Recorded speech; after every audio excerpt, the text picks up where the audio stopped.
Hi guys, welcome back to my channel. My name is Magella. If you haven't been here before, this is my channel, Rousing Mama.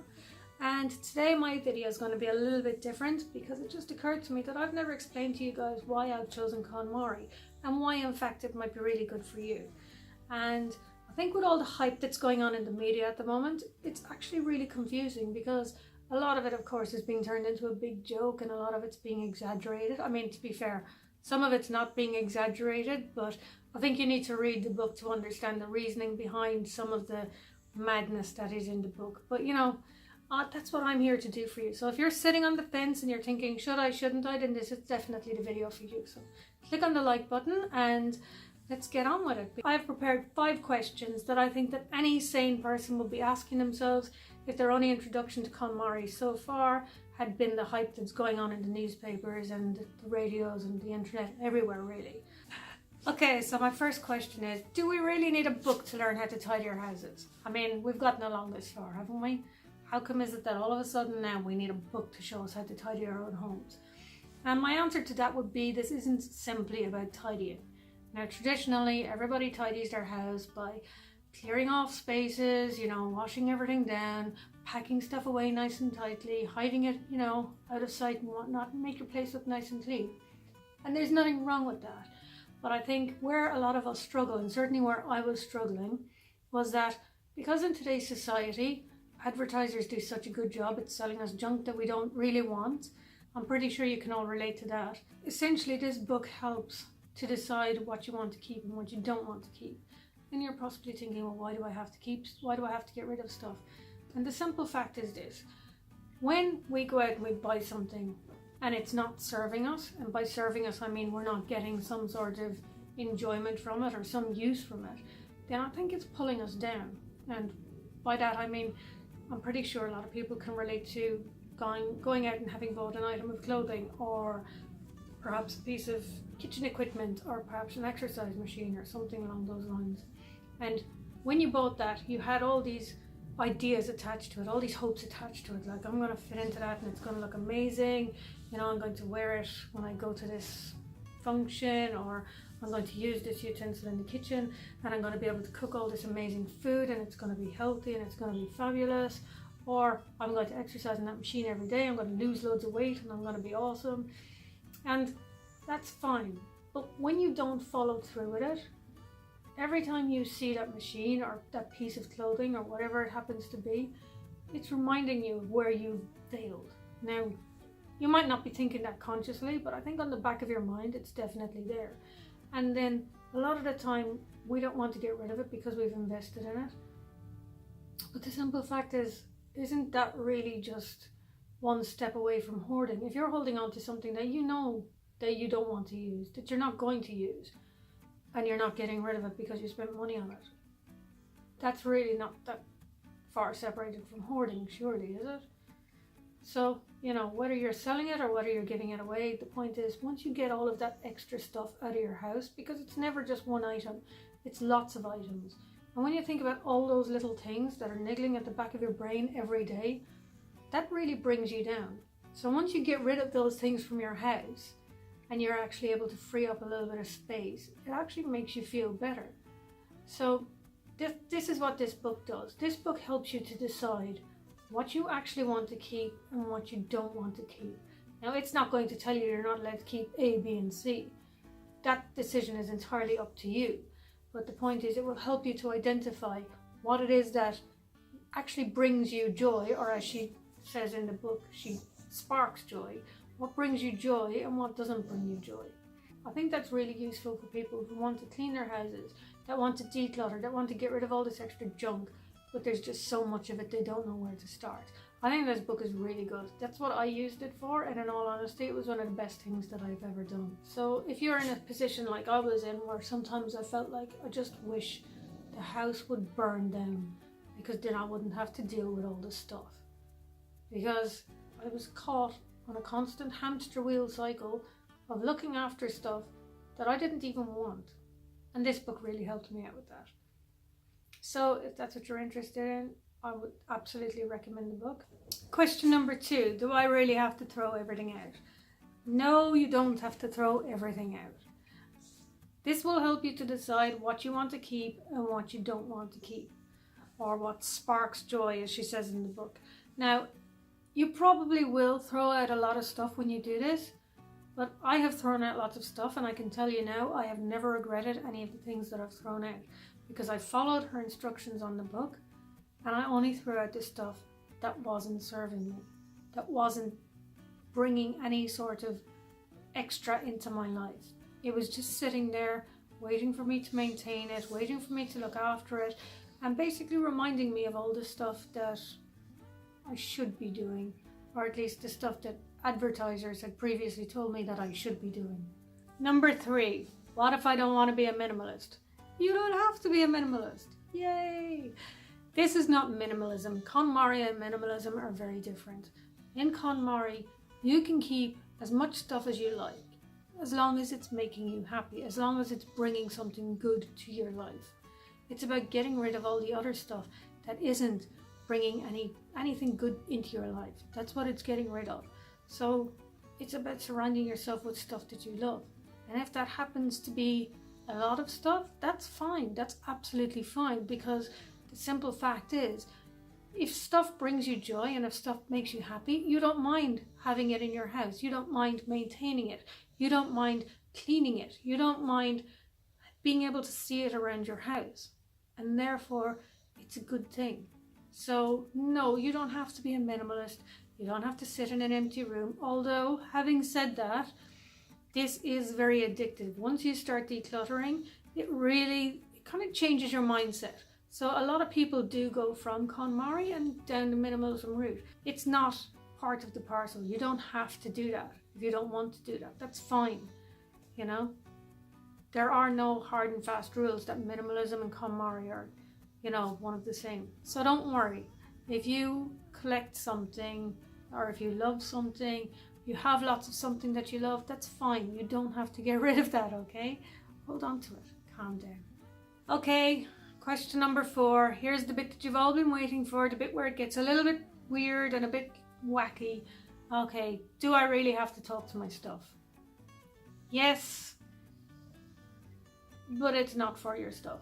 Okay, bear with me for a second, because there's more to this than meets the eye. Firstly, what she says in the book is that when you're discarding of something, you need to thank it for its service to you. So, I'm not going to wear this t-shirt anymore. Thank you, t-shirt. Put it down, move on to the next thing. Why do we do that? That's insane. Okay, first of all, before you move on to the next video, let me explain myself. I am not of the belief that my t-shirt is going to leave this house heartbroken because I did not say thank you to it. I don't think I'm going to hurt its feelings or upset it in any way when it's going off down to the charity shop because I didn't say thank you. That's not what this is about.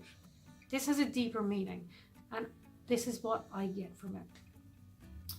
When we're getting rid of stuff, we're attached to it for different reasons. Now, do you remember earlier I was talking about that piece of exercise equipment that you didn't use, or that kitchen utensil, or that dress that's hanging in the wardrobe with the tag still on? They all have hopes attached to them. They all have kind of like almost like a dream attached to them. It's like when you bought that piece of exercise equipment, you imagined yourself using it, you imagined yourself getting really fit, and you were going to rock it. It was going to be fabulous. That dress that you never wore, you bought that. It looked amazing on the picture in the model, or on the model, or in the picture in the magazine or whatnot. It doesn't look so hot on you. You don't feel your best in it, but you invested money into it, and you thought, well, maybe it'll look better on me with X, Y, or Z or whatnot.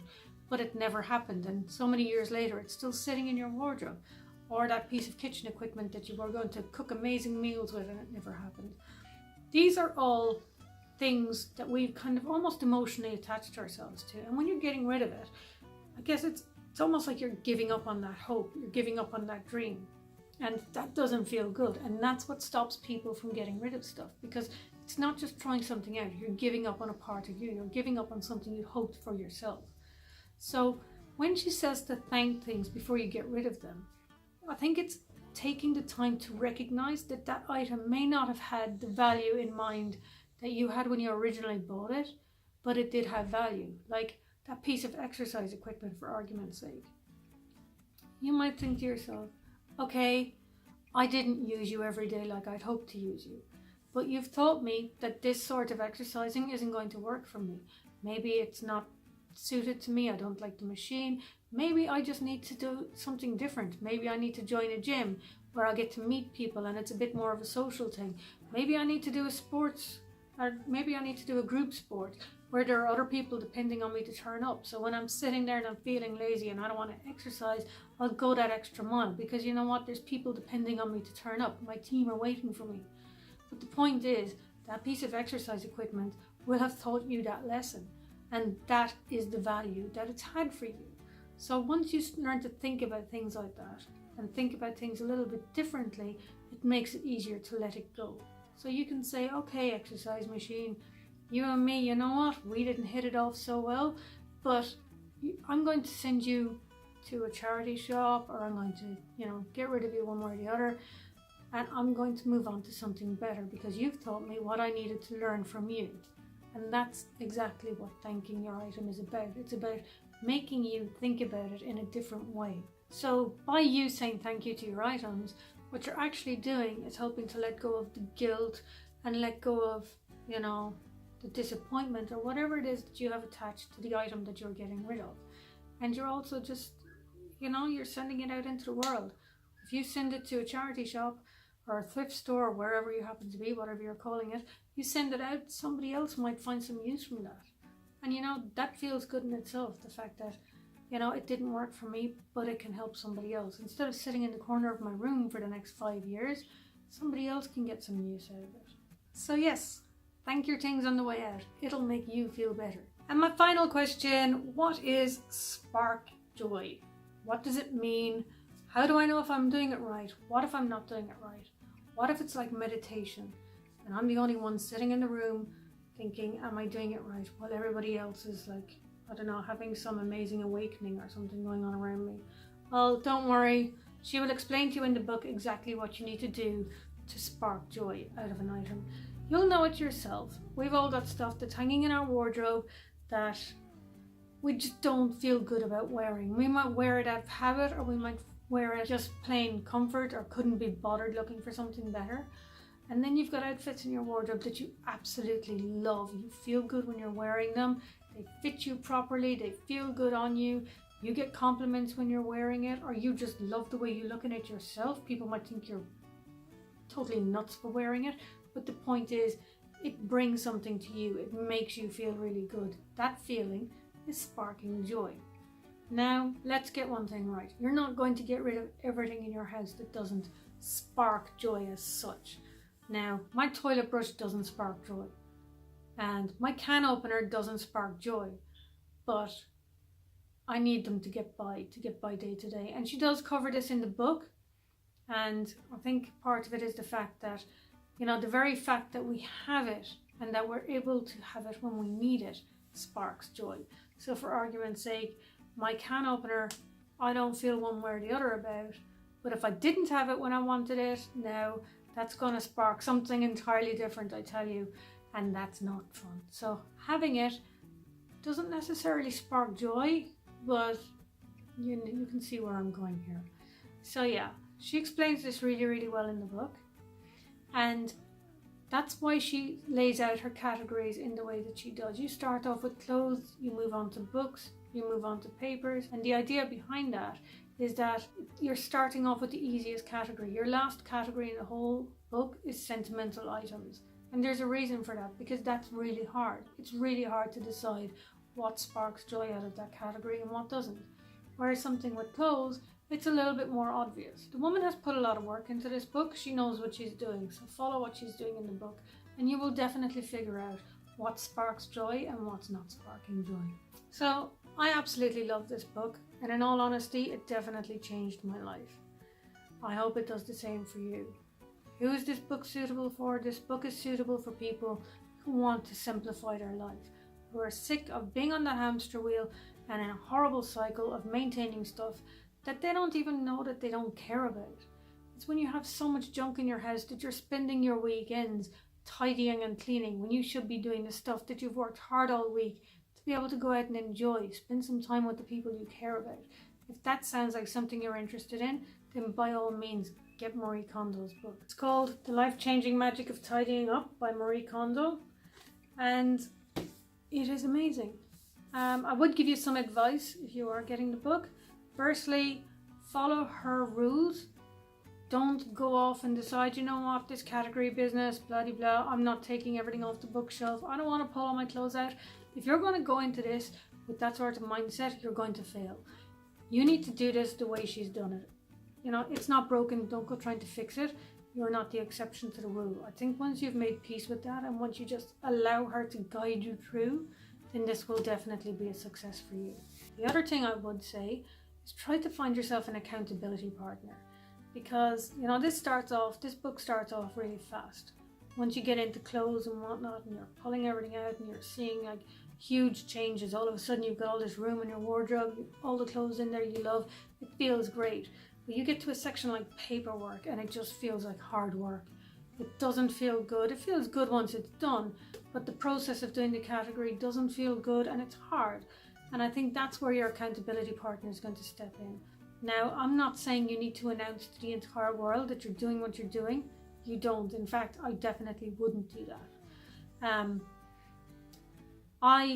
This is the reason that I created my YouTube channel. It's because I don't have any family or friends that actually know about this channel. This channel is purely for me and for you guys, the people who actually want to do this and you want to make progress with it.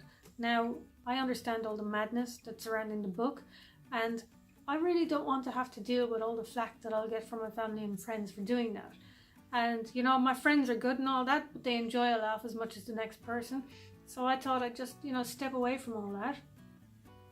And I'd create my own YouTube channel, because I know that if you're here and if you're looking at this video, then chances are that you're interested in it too. So, yeah, don't tell any of my family or friends about this video. But what you can do is you can go on Facebook. If you're on Facebook, go in there, look up KonMari groups. There are so many groups out there of people who are going through the KonMari thing, and the brilliant thing about it is they're amazing communities. So if you go on there and if you say, oh, I'm really struggling with paper, or I'm struggling with whatever, people will be there to give you the encouragement. Maybe they'll be there and give you ideas as to how you can, you know, make it a little bit easier on yourself and whatnot. And you make the most of that. And I'm betting that if you go on there and if you say, you know, I'm really struggling with this category, somebody will say, I'm struggling too. There's no reason that the two of you can't get together and say, okay, we're going to do this together. We're going to make a pact that we're going to start through this, and we're both going to be exchanging photographs in a week's time or whatever it is. And that's great, because that means that it's not just up to you anymore. You don't want to let somebody down, so you're more inclined to actually go and do the job.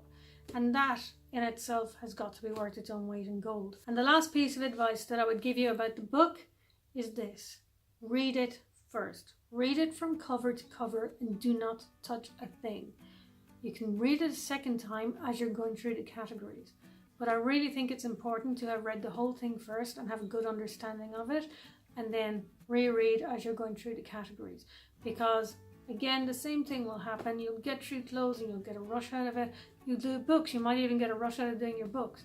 But then as soon as you get on to the niggly stuff and the nitty gritty, you're going to be like, oh, can't be bothered anymore. But I promise you, if you follow it properly, you will get great value from this book. Okay, so I think that's it from me. I need to get busy and start on my next category. I'm about to start kimono. If you're interested in following my journey, please click on the subscribe button below. Click on like if you feel like you got any value from this video, and hopefully I will see you in my next video soon. Bye guys.